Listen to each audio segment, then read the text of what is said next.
Kumaripas ng takbo at halos masubsob sa hagdanan. Si Senator Bato de la Rosa, nasa pulyan sa CCTV ang habulan sa Senado. Si de la Rosa nasugatan pa at galit na galit. Kabilang daw sa mga humabol sa kanya si dating Senator Antonio Trillanes IV. At live mula sa Senado, nasa frontline ng balitang yan, si Mobile Journal, Merymon Reyes. Merymon, ano nang update matapos nga ang habulan dyan sa Senado?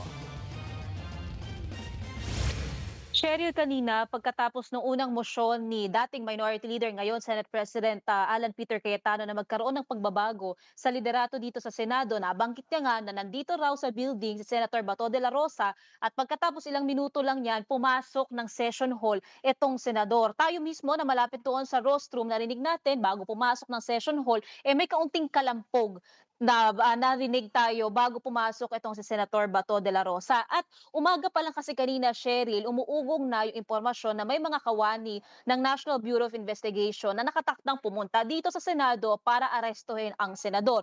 At kaninang hapon nga ay dumating ang mga ito at ang sinasabi naman ni Senator Bato de la Rosa humarang daw sa kanya o humadlang para raw sa kanyang pagpunta dito sa Senado. At sa kuha ng CCTV sa hagdanan paakyat ng Senado, kitang kumakaripas ng takbo si Bato. Sa isa pang kuha sa hagdanan, kitang nadapa at halos masubsob ang senador pero agad-agad siyang bumangon at tumuloy ng takbo. Hanggang sa marating ni Bato ang hallway ng Senado, dali-dali siyang tumakbo papasok ng pintuan.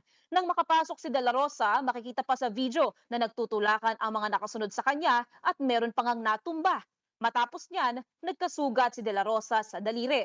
Sa isang video, kitang ginagamot ang senador. At na magkaroon siya ng pagkakataong magsalita kanina sa sesyon sa Senado, hindi napigilan ni De La Rosa ang kanyang galit. Pakinggan natin siya. Mr. President, may I move that the Sergeant at Arms remove these people from the vicinity of the Senate? Mr. President,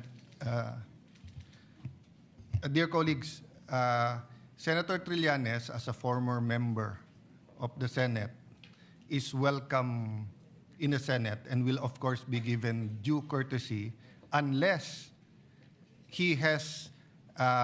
He is part of the harassment, unless Mr. he President. is part of the harassment. So, Kasama niya. You gave me that answer. Siya ang nagkuha sa Yes. NBI na harangin ako dito.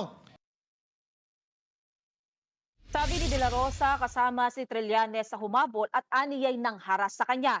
Nasa Senado nga si Trillanes, dala ang warrant daw ng ICC laban kay Bato. Pero itinanggi niyang hinabol at hinaras niya si Senator De La Rosa. Wala pa raw siya nung mangyari yung komosyon. Pakinggan natin ang pahayag ni Trillanes.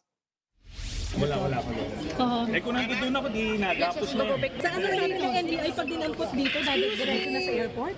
Meron tayong batas kasi, yung Republic Act 9851. Nakalagay doon, the government authorities may surrender him. Di ba? Kung merong akusado na iniimbestigahan ng International Tribunal. Okay. Yun ang ginagamit natin dito. Hindi na natin papalabasin yan si Matatandaang noong 2024 ay hinamon ni De La Rosa si Trillanes na siya mismo ang umaresto at magposa sa kanya. Sabi ng dating senador, tinutupad lang niya ang hamon ni Bato. Balikan natin ang pahayag na yan ni De La Rosa. Go ahead, make my day, Mr. Trillanes. Sabihan mo. Sige ka lang, ngak dyan ng ICC. Sige. Go ahead. Kahit sumama ka pa, mag-serve ng warrant. Sumama ka. Ikaw mismo magpusa sa akin. personal request ni Bato na samahan ko daw yung pag-aarestuin siya. Nandito ngayon na aarestuin siya. Sino po yung kasama? That's why I'm here. Di ba? Nandito yung NBI, aarestuin siya. O, inamin niya ako, di ba? Inamin niya ako dito ako, I showed up. Inamin niya ako na samahan ko yung mag-aaresto sa kanya. Nandito ko ngayon. Cheryl, sa ngayon na hinihintay natin ang sunod na magiging galaw ng NBI dahil nga ngayon ay ginrant yung motion na malagay under Senate Protective Custody itong si Senator Bato de la Rosa kung mananatili bang maghihintay dito ang NBI, kung magkakaroon pa ba ng ibang komosyon o mananatili na muna dito ang senador. Kasi nga itong kanyang protective custody under the Senate, ito yung sinisiguro na itong legal developments na nangyayari sa paligid ng senador, matutugunan niya, mahaharap niya raw ito nang nasisiguro yung kanyang security at access sa mga legal remedies. Cheryl. Pero Merimon, hanggang kailan mapoprotektahan ng Senado si Senator Bato? Yun, Cheryl, wala pang binabanggit kung hanggang kailan. Pero ang sinisiguro dito, as yung doon sa naging motion ni Senator Rodante Marcoleta kanina, gusto nilang siguruhin na may proteksyon na maayos etong senador at meron siyang maayos na access din sa mga legal na remedies or options na maaari niyang gamitin sa pagharap o pagtugon dito sa mga nangyayari sa paligid niya. Yung subpoena mula sa PNP, sa pulisya, etong sinasabi arrest warrant mula sa International Criminal Court. At yun nga, dahil nga sinasabi dito sa Senado, hindi raw maaaring maaresto ang kahit sinong senador hanggat nasa sesyon ang Senado. Tandaan natin na may adjournment sine die ang Senado by June 4. So ibig sabihin, kung sakali man yung oras na panahon na meron ng senador, hanggang doon pa lang magkakaroon ng adjournment ang sesyon, magkakaroon ng butas doon sa panahon kung maaari pa bang manatili dito sa kustudiya ng Senado ang senador, magkaka-extension ba o iba na ang magiging aksyon o desisyon ng liderato tungkol dyan. Pero still, ang nasabi nga kanina ni former Senator Trillanes, nakalagay nga sa batas na maaaring arestuhin ito at sabi pa ni former Senator Trillanes, aantayin niya raw na lumabas itong si Senator Bato de la Rosa. Cheryl. At ano rin ang desisyon ng Senado tungkol doon sa mga NBI agent na nangharas umano kay Senator Bato?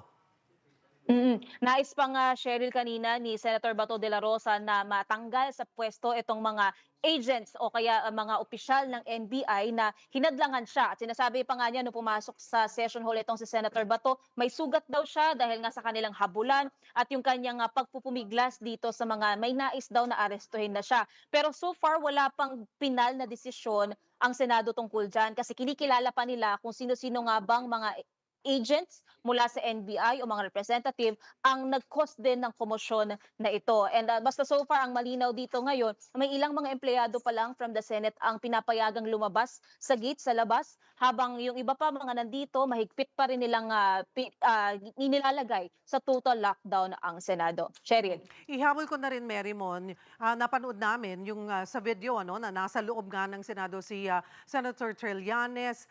Nagkita na ba sila ni Senator Bato? Hindi pa, Cheryl. Yun nga yung sinasabi kanina ni Senator Trillanes, aantayin niya raw na lumabas itong si Senator Bato. Yan yung bago pa magkaroon ng pag-approve ng motion na malagay under Senate Protective Custody itong si Senator Bato. At sabi ni former Senator Trillanes, nandito raw siya, bago pa mangyari yung komosyon, wala raw siyang idea doon. Nandito siya dahil nga doon sa hamon sa kanya ni Senator Bato na samahan daw yung mga aresto sa kanya. And in this case, ang magsaserve nung arrest warrant na pinakita ni former Senator Trillanes ay galing doon sa ICC. Ito ay isuserve daw ng NBI. So up until this moment, sumama kasi tayo kay former Senator Trillanes, umakyat siya sa may library ng Senado, pero hanggang doon pa lang natin nakikita itong si Trillanes. Sa ngayon, hindi pa natin nakikita kung may pagkakataon na ba siyang bumaba ulit o silipin itong si Senator Bato de la Rosa. Cheryl. Maraming salamat, Mobile Journal, Merimon Reyes.